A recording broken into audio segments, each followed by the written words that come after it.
Bonjour. 20e siècle, le roman de 1919 à 1939. Georges Duhamel, Les Pasquiers, 1933-1941. Le roman demandait à se dégager de cette forme un peu étroite de la confession, même élargie. Il demandait aussi à surmonter l'obsession d'un personnage unique, même entouré d'un univers riche et de bien d'autres épisodes humains.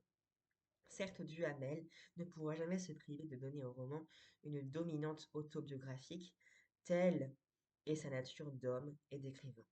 Mais, en écrivant la Chronique des Pasquiers, dont la structure essentielle est bien le journal du médecin biologiste Laurent Pasquier, parfois même sous la forme du roman de par lettres, Duhamel développe une conception de plus en plus musicale du roman cyclique.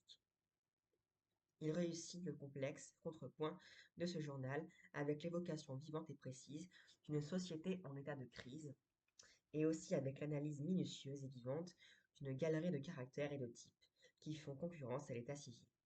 Cyclique, le roman ne l'est pas seulement selon sa forme, sa technique et son ambition. Il l'est aussi par ce riche enveloppement social et psychologique de l'histoire personnelle qui lui sert de fil conducteur, chaque volume conservant cependant son unité et son intérêt propre, la chronique des Pasquiers contre 10 titres. Le notaire du Havre, 1933, Le jardin des bêtes sauvages, 1934, Vue de la terre promise, 1934, La nuit de Saint-Jean, 1935, Le désert de Bièvre, 1936, Les Maîtres, 1937, donc on va voir un extrait aujourd'hui, Cécile parmi nous, 1938, Le combat contre les ombres, 1939, Suzanne et les jeunes hommes, 1941, La passion de Joseph Pasquier, 1941.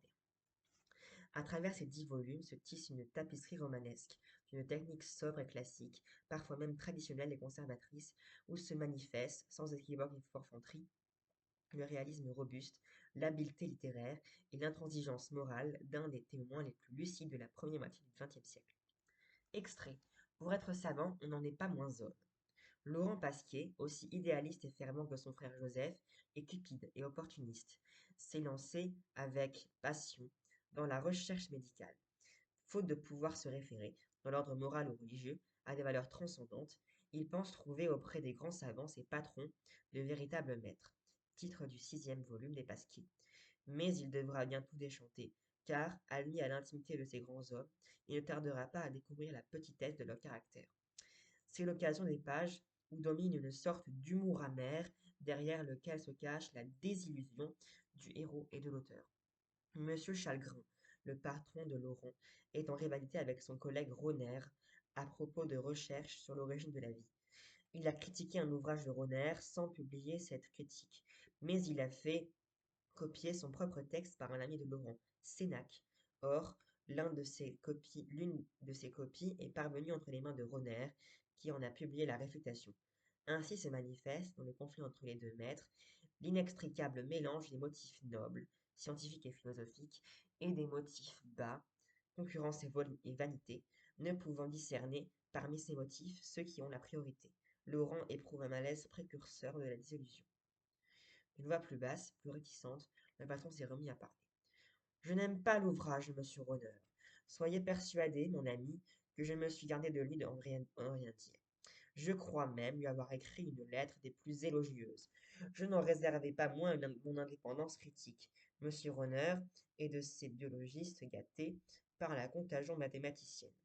Monsieur Ronneur, avec son rigorisme, est de ces rêveurs qui s'imaginent qu'un jour, il ferait passer dans un tube de l'hydrogène, du carbone et de le reste de la recette, qu'ils mettront au tube à l'étuve, et que, 24 heures après, ils trouveront dans leur cuisine quelque chose qui sera très exactement l'hématozoaire de l'Aveyron, ou peut-être, qui sait, Sa Majesté la Bastille de Coq en personne. Ces messieurs sont très sérieux, mais il y a de quoi rire. C'est un retour offensif et scientifiquement moderne de la génération spontanée. Imaginez-vous, Pasquier, que j'ai rédigé pendant l'automne, à propos du livre de monsieur Rohner, un mémoire que je n'ai pas la moindre intention de publier. Je vous lirai la suite dans 4 jours. Merci d'avoir regardé cette vidéo. Au revoir.